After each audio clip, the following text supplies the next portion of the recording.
Sleep paralysis. I suffer from a disorder called sleep paralysis. Sleep paralysis is a disorder where the body is awake but the mind is still asleep. The known medical term for this disorder are vivid hallucinations and the inability to speak or move. It sounds so professional when you say it like that. Inability to speak or move. I often wonder if the doctors who wrote that ever tried to experience sleep paralysis.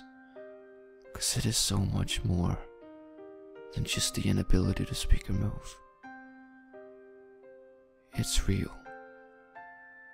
It feels real. Every second of this hallucination is real. You never know you're dreaming, not until you wake up.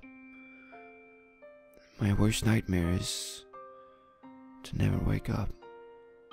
I started to experience sleep paralysis when I was about 10. My parents were fighting all the time, and I remember waking up at 2 a.m. in the night by my mother screaming. I never knew if my father hit her, but I did wonder. Every day there was this weird aura around the house.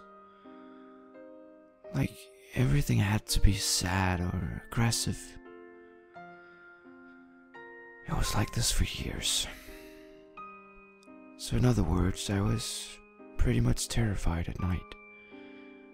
I never wanted to go to sleep and I never wanted to sleep alone, but even though my parents were fighting downstairs, I always slept with my door open, because then I could see out into the hallway and down the stairs.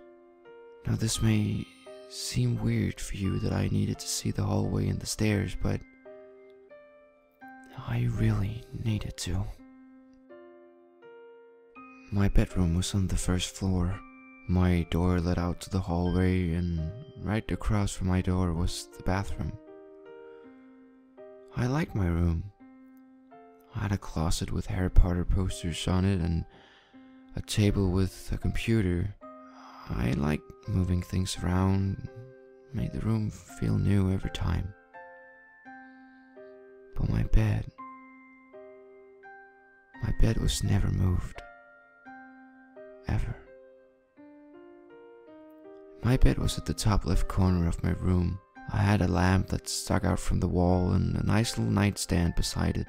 You see, if I laid at the right angle in my bed, I could see out through the door and halfway down the stairs. This was again very important to me. I remember my first sleep paralysis because it was always the same. I had it over and over again almost every night for about 2 years. I opened my eyes, looking around in the room. Quiet. But something's off. My parents weren't shouting anymore. Why were they not shouting? Did they go to bed? I looked at the clock. 02:02 a.m. But then I heard it. Someone was running, no, sprinting up the stairs. So fast that I had no time to react. I knew this man was going to kill me, but for some reason I knew that if I turned on the lamp, he would disappear. But my arm is sleeping. I can't move my arm. I can see my arm laying right there on the blanket, but it won't move. Move, arm, move! I'm going to die, no! And then something grabbed my shoulder and forcefully pressed me down into my bed. I know it's over now. I know that I'm going to die. I look up. I see my father's face, covered in blood. I know it's my mother's. He takes the knife and just as the tip of the blade punctures my skin, I wake up, bathed in sweat, terrified, in panic. But it didn't happen. It felt so real. But it didn't happen. I experienced this almost every day until I was about 12 years old. and every time it felt so real. Every time I was sure I was going to die, but even though the knife wasn't real, or the fact that my father was trying to kill me, the feelings were. The feelings of accepting your death. The terrifying feeling that your own father is trying to kill you. All those feelings, they stay with you, even after you wake up. I didn't experience sleep paralysis for a long time after I turned 12.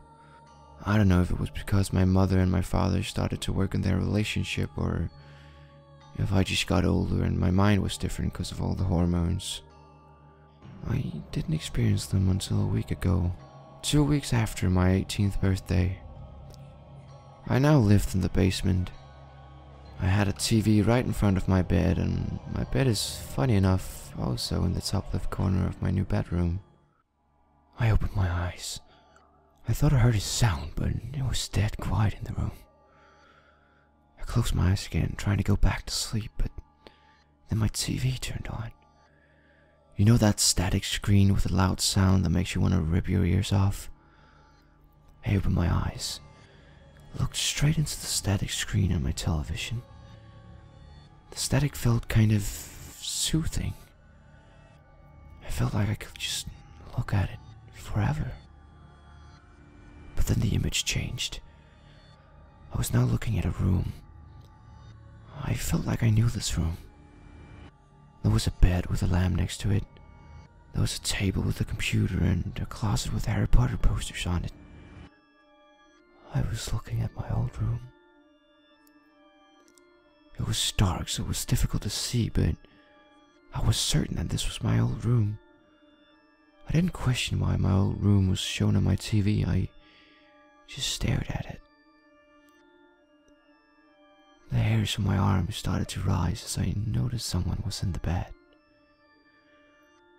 A little boy, laying completely still, with his head looking towards the door. The image changed again. I was now looking at a floorboard. The camera was shaky, almost like someone was wearing it. Whoever was wearing the camera was now approaching a stairwell. I couldn't breathe. It was a stairwell leading up to my room. The guy now ran up the stairs. He was so fast. He grabbed the boy. It was me. He forced me down into the bed and pulled out the knife. But the video didn't stop like the dream used to.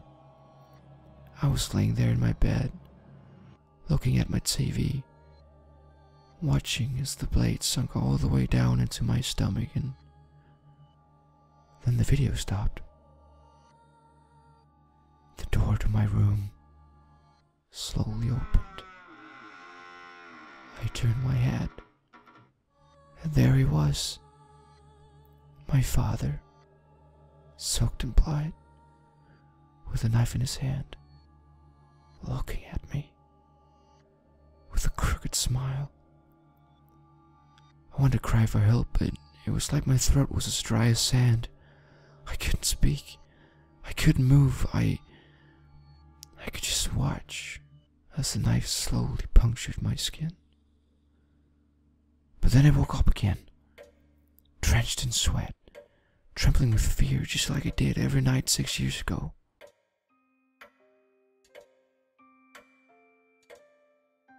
So I'm asking you, how can you be sure that you aren't dreaming right now, listening to this? And that your father won't come kill you in the matter of seconds? Do you lean against the wall every 5 minutes to see if you'll fall through? How do you walk around with the certainty that everything is real? I guess you just haven't experienced what I have. Or maybe you're still dreaming and you'll never wake up.